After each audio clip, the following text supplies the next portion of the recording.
Selamat datang di Pertanian Nusantara, channel yang hadir untuk berbagi ilmu, inspirasi, dan cerita nyata dari dunia pertanian Indonesia. Bersama kita belajar teknik modern, tips praktis, hingga kearifan lokal yang membuat pertanian kita semakin maju. Mari kita jaga, rawat, dan kembangkan pertanian Nusantara demi masa depan yang lebih sejahtera. Jangan lupa dukung dengan like, share, dan subscribe, agar semangat petani Indonesia terus berkobar. Keberhasilan panen padi tidak pernah ditentukan oleh satu faktor tunggal. Panen yang melimpah selalu merupakan hasil dari rangkaian proses yang saling berkaitan, mulai dari pemilihan lahan, kesuburan tanah, kualitas benih, pemenuhan unsur hara, pengairan yang tepat, hingga pengendalian hama dan penyakit. Di tahun 2025, para petani Indonesia semakin menyadari pentingnya menggabungkan berbagai teknik modern dengan kearifan lokal agar produksi padi bisa meningkat secara signifikan. 1. Kesuburan tanah sebagai pondasi. Tanah ibarat ibu bagi tanaman padi. Ia menjadi tempat berpijak, sumber makanan, sekaligus wadah tumbuhnya akar. Karena itu, kesuburan tanah menjadi pondasi utama dalam menentukan berhasil atau tidaknya sebuah musim tanam. Petani yang cerdas tidak langsung menanam benih begitu saja, melainkan memulai dengan mengenali kondisi tanahnya terlebih dahulu. Di banyak daerah Indonesia tahun 2025, petani sudah terbiasa melakukan analisis tanah sebelum menanam, melalui uji tanah cepat UTC, atau bantuan laboratorium pertanian. Mereka bisa mengetahui tingkat keasaman pH, kandungan unsur hara makro seperti nitrogen, fosfor, kalium, serta unsur mikro seperti seng dan magnesium. Jika pH tanah terlalu asam, biasanya di bawah 5, petani akan menambahkan kapur pertanian atau dolomit. Tindakan ini penting, karena padi paling baik tumbuh pada pH netral 5,5 sampai 6,5. Tanah yang terlalu asam membuat akar sulit menyerap nutrisi, meskipun pupuk sudah diberikan. Sebaliknya, jika tanah terlalu basah, petani menggunakan bahan organik untuk menurunkannya secara alami. Selain perbaikan pH, kesuburan tanah juga dijaga dengan penambahan pupuk organik. Di banyak desa, jerami hasil panen sebelumnya tidak lagi dibakar, melainkan dikomposkan dan dikembalikan ke sawah. Jerami yang terurai menjadi humus mampu memperbaiki struktur tanah, membuatnya lebih gembur, meningkatkan kemampuan menyimpan air, sekaligus menjadi sumber karbon organik. Tidak sedikit pula petani yang memanfaatkan kotoran sapi, kambing, atau ayam sebagai pupuk kandang. Praktik ini terbukti menambah unsur hara sekaligus memperkaya mikroba tanah yang bermanfaat bagi pertumbuhan padi di era 2025. Sebagian petani bahkan sudah mengadopsi biofertilizer atau pupuk hayati. Mikroorganisme dalam biofertilizer bekerja secara alami. Bakteri pengikat nitrogen menambah ketersediaan N, sementara jamur pelarut fosfat membantu melepaskan fosfor dari bentuk yang terikat agar bisa diserap akar. Dengan cara ini, kebutuhan pupuk kimia bisa dikurangi, biaya produksi lebih ringan, dan tanah tetap sehat dalam jangka panjang. Kesuburan tanah juga sangat dipengaruhi oleh pola pengolahan lahan. Petani yang rajin melakukan olah tanah sempurna dengan membajak dan meratakan sawah akan menghasilkan media tanam yang lebih baik. Struktur tanah yang gembur memungkinkan akar tumbuh lebih dalam dan menyebar luas. Sementara itu, permukaan lahan yang rata memudahkan pengairan merata ke seluruh petakan. Dari semua upaya ini, dapat disimpulkan bahwa kesuburan tanah bukan hanya sekadar ada atau tidaknya pupuk, tetapi hasil dari manajemen menyeluruh. Menjaga keseimbangan pH, mengembalikan bahan organik, memanfaatkan pupuk hayati, serta mengelola olah tanah dengan benar. Tanah yang sehat akan melahirkan tanaman padi yang sehat pula. Dan inilah dasar utama bagi keberhasilan panen yang melimpah. 2. Jenis dan kualitas benih. Benih adalah awal dari segalanya. Petani sering menyebut bahwa 50% keberhasilan panen ditentukan oleh kualitas benih. Di tahun 2025, petani Indonesia semakin selektif dalam memilih benih padi. Mereka lebih banyak menggunakan varietas unggul yang dirilis oleh lembaga penelitian, seperti Inpari 32, Inpari IR Nutrizing, dan berbagai varietas unggul lainnya, dan juga varieta hibrida yang mampu menghasilkan 8-10 ton gabah kering per hektar. Sebelum ditanam, benih harus melalui tahap seleksi dan perendaman. Petani biasanya merendam benih dalam air garam atau larutan tertentu untuk memisahkan benih berkualitas.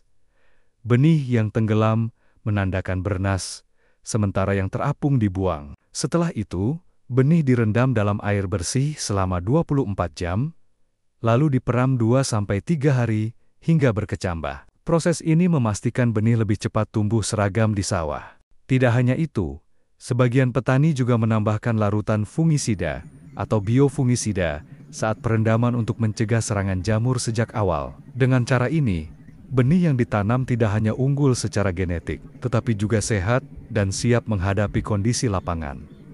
Singkatnya, memilih benih unggul dan menyiapkannya dengan benar adalah langkah penting yang akan menentukan seberapa besar potensi hasil panen bisa dicapai. 3. Kecukupan unsur hara.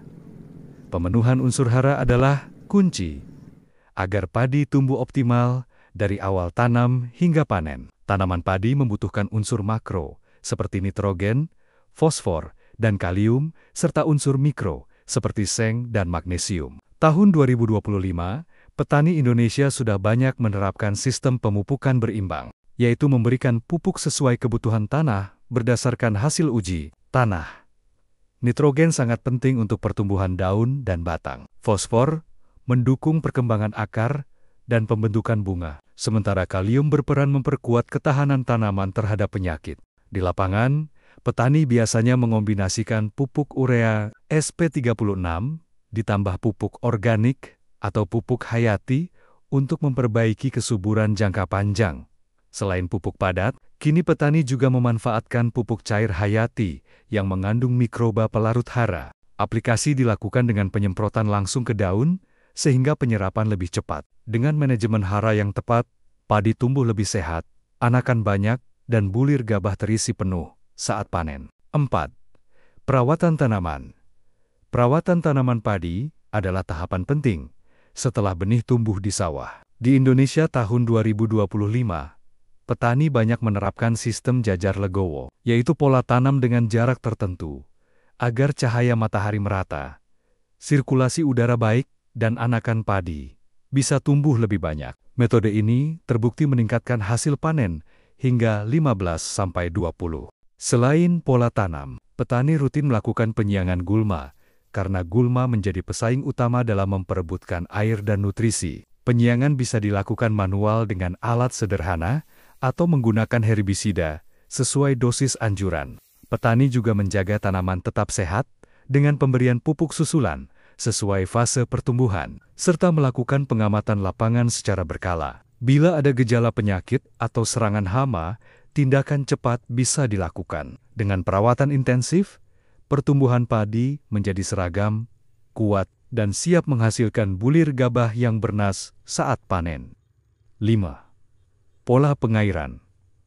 Air adalah faktor vital dalam budidaya padi, karena padi merupakan tanaman yang membutuhkan lahan tergenang di sebagian besar fase pertumbuhannya. Namun di tahun 2025, banyak petani Indonesia tidak lagi membiarkan sawah tergenang terus-menerus. Mereka menerapkan teknik irigasi berselang alternate wetting and drying (AWD), yaitu menggenangi sawah hingga batas tertentu, lalu membiarkannya mengering beberapa hari sebelum dialiri kembali. Cara ini terbukti menghemat air hingga 30% dan membuat akar padi tumbuh lebih kuat. Selain aut, petani juga menyesuaikan kebutuhan air berdasarkan fase pertumbuhan. Pada fase awal tanam, air dijaga agar dangkal untuk merangsang anakan. Saat fase pembungaan, genangan dijaga stabil agar bulir terisi penuh. Di daerah dengan ketersediaan air terbatas, petani memanfaatkan pompa, embung, atau sumur resapan untuk menjaga pasokan. Dengan pola pengairan yang teratur dan efisien, padi dapat tumbuh sehat, tidak mudah rebah, dan hasil gabah lebih maksimal. 6. Pengendalian hama dan penyakit. Hama dan penyakit adalah ancaman serius bagi padi, karena dapat menurunkan hasil panen hingga gagal total bila tidak ditangani. Di Indonesia tahun 2025, petani banyak menerapkan pengendalian hama terpadu PHT, yaitu strategi yang menggabungkan berbagai metode agar pengendalian lebih efektif dan ramah lingkungan. Secara hayati, petani memanfaatkan musuh alami seperti laba-laba, kepik predator, atau jamur entomopatogen untuk menekan populasi woreng dan penggerek batang. Secara mekanis, mereka memasang perangkap lampu, bubut tikus, atau melakukan gropyokan massal. Bila serangan sudah melewati ambang batas, pestisida kimia digunakan dengan bijak. Dosis sesuai anjuran, agar tidak menimbulkan resistensi. Petani juga melakukan pengamatan rutin monitoring di sawah untuk mendeteksi gejala awal penyakit seperti blat, hawar daun, atau kresek. Dengan tindakan cepat, kerugian bisa ditekan. Kombinasi teknik ini menjaga padi tetap sehat hingga panen tiba. 7. Pemanenan padi yang tepat. Pemanenan adalah tahap akhir yang sangat menentukan kualitas dan kuantitas hasil panen. Waktu panen yang tidak tepat bisa menyebabkan kehilangan hasil, baik karena gabah belum terisi penuh maupun akibat kerontokan berlebihan. Petani di Indonesia tahun 2025 umumnya memanen padi saat 90–95% gabah pada malai sudah menguning, atau sekitar 30–35 hari setelah berbunga. Jika dipanen terlalu muda, gabah masih berwarna hijau dan kadar airnya tinggi, sehingga kualitas beras menurun. Sebaliknya, panen terlalu tua membuat banyak bulir rontok di lahan. Untuk mengurangi kehilangan hasil, petani kini banyak menggunakan alat mesin pertanian Al-Sintan, seperti combine harvester, yang mampu memanen sekaligus merontokkan gabah lebih cepat dan efisien.